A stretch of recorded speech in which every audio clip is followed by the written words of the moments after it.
Good morning and welcome to another edition of Spectrum here in this Cox Media Group station. We're delighted to welcome a couple of segments this morning. We have actually three guests on our program.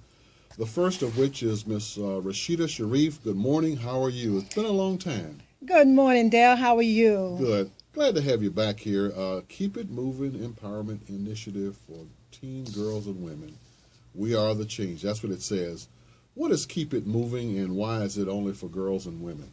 All right. Keep It Moving Empowerment for Teen Girls and Women is focused on empowering and giving them strategies on how to solve real life problems. Instead of just telling them what to do and leaving them alone, we kind of guide them along the way. They change their way of thinking. Therefore, they change their way of doing things that they normally have done in the past that's kept them in the same situation over and over again. So it's a new way of thinking because we are the change. Right. Now, you wrote a book called Don't Come Down from the Chinaberry Tree. And how does your book relate to Keep It Moving?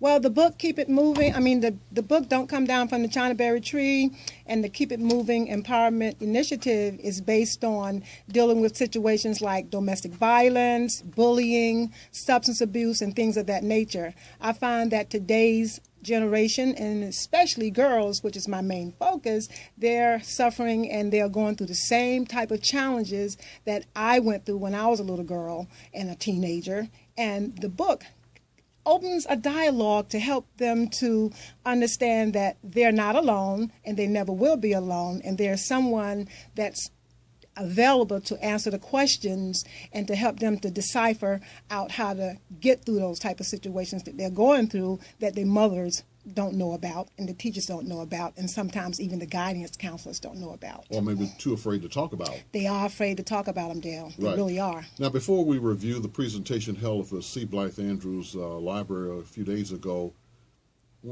if you could define yourself, who is Rasheedah Sharif, what would come to mind? You know who you are. Yeah.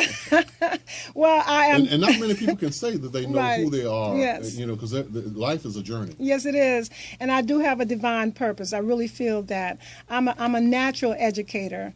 I am a woman. I'm a mother. I'm a daughter. And I say that because I am every woman in the sense of all the experiences that women go through, because my journey has gotten me to where I am now, and I feel like I'm at the point in my life where I can give back based on the things that I've learned in a hard kind of way, because it haven't been easy.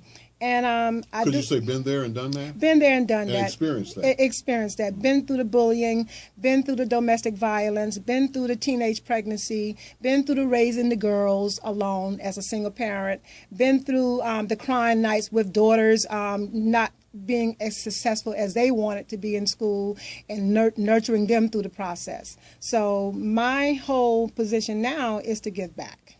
Okay. Now, what if we identified some types of bullying?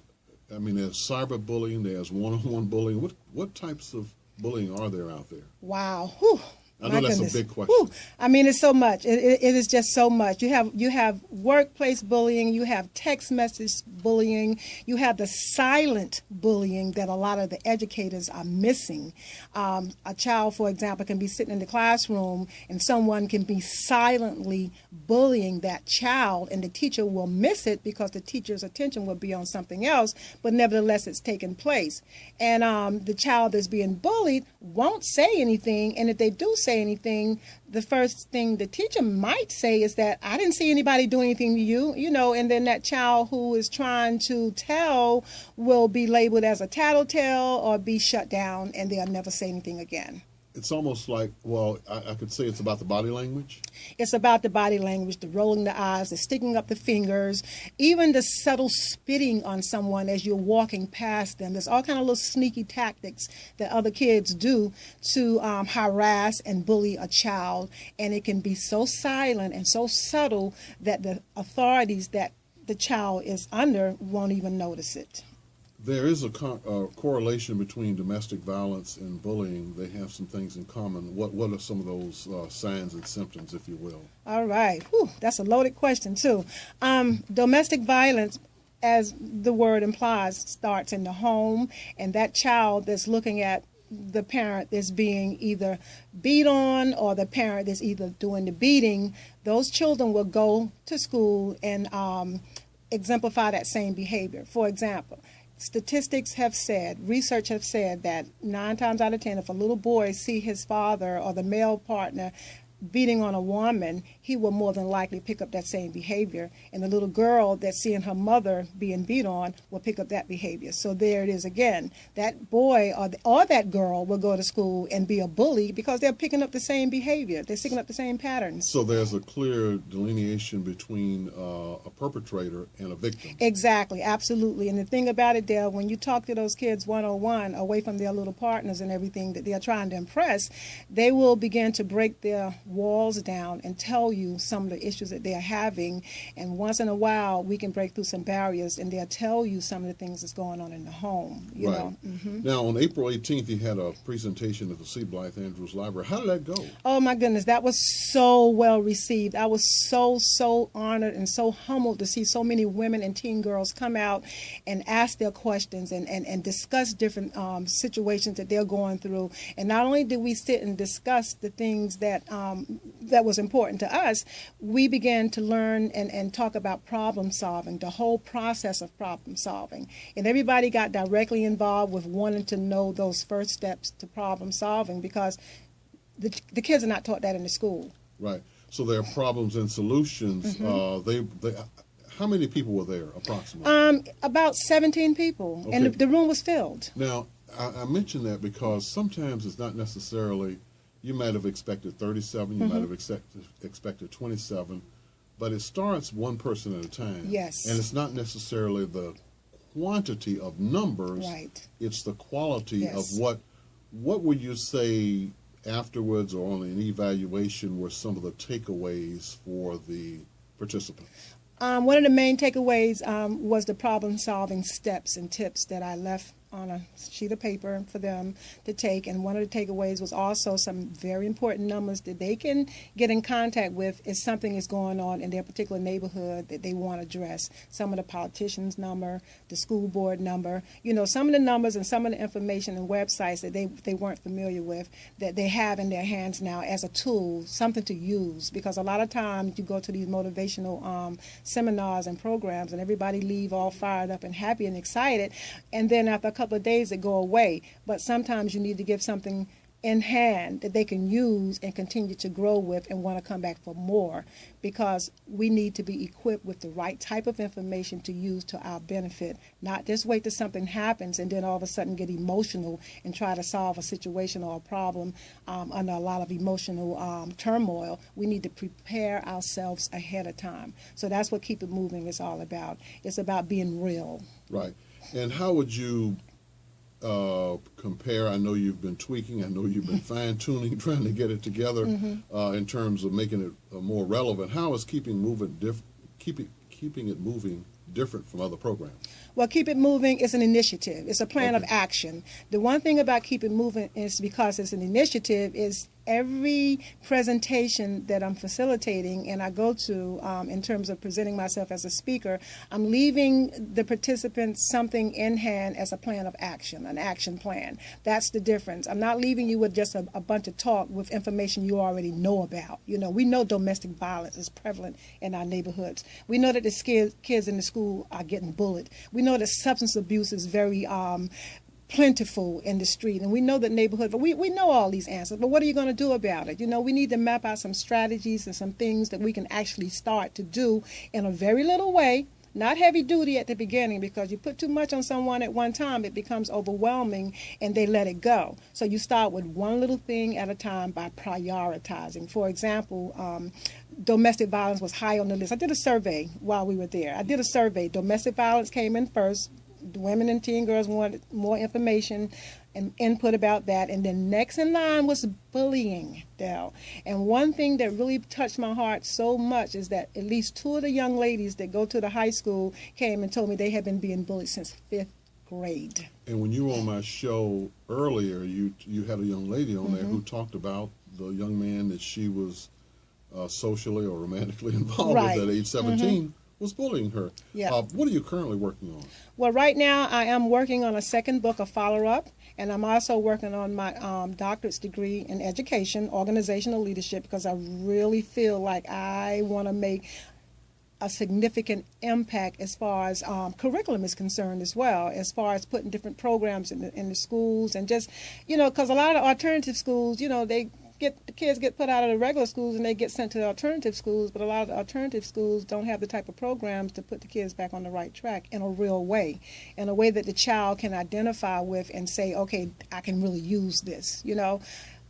We need to stop, and I feel very passionate about us not just talking about it. We need to really be about it in a real way and give the children something that they can relate to and that they can feel empowered with. Because a lot of the information they're getting now, they're not feeling empowered. And that's why they're using social media in such a negative way as they're using it today. Where are some of the places you have been, as in, I know you've been to St. Petersburg and you've been to some places in South End. Where have you been and where are you going in terms of your speaking and your presentation engagements? Okay. I've been South Florida. I've been down South Florida. I've been to Dayle, been to Deerfield. I've been, of course, St. Petersburg, Tampa Bay area, different schools as far as high schools are concerned, a couple of universities, and even a halfway house or two I've been to, and a women's correctional center.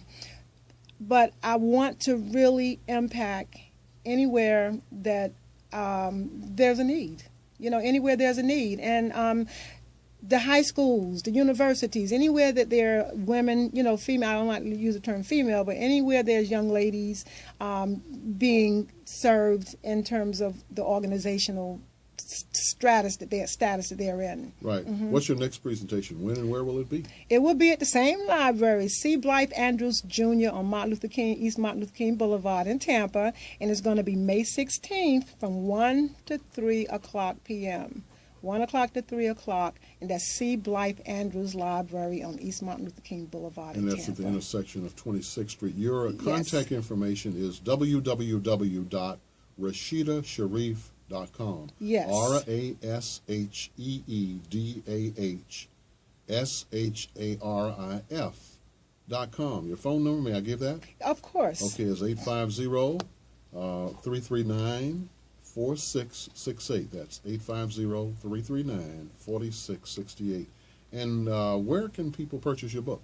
Well, they can go right on my website, Dayle, and I'll waive the shipping fees. You come to me, and I'll waive all the fees. Any comments in the next 2 minutes that you can that I may have left out? Well, I just want to reemphasize that Keep It Moving empowerment is for teen girls and women, and it's an empowering of the soul, of the spirit, in a holistic way. It changes your way of thinking, and once you change your way of thinking, you begin to do differently. If you don't change your way of thinking, you're going to keep doing the same things, and you're going to keep getting the same results. I'll ask you a question I think I know the answer to, but it's important, is it not, for people to surround themselves with positive people instead of negative people who say things in a condescending manner and use the back of their hand, or use the side of your face when it makes contact with the back of you shouldn't hit on people. No, you keep your hands to yourself. You keep your hands to yourself, and see, a lot of our young people think that it's okay to do that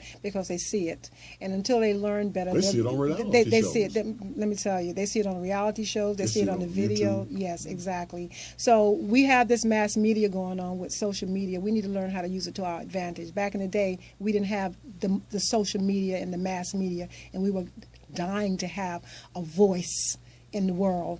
We can. But we should use it to our advantage and in a responsible way rather than irresponsible manner. Right, and we need to teach our youth that. We're not teaching them that. We make them think it's such a bad thing. Of course it's a bad thing because of the way they're using it, but until we teach them how to use it differently, they're going to continue to use it the way they're using it, and the gap is getting bigger and bigger. Right. We certainly thank you for coming on our program today. I'm going to go ahead and pull your mic down. Rasheedah Sharif has been our guest on this portion of our program. And once again,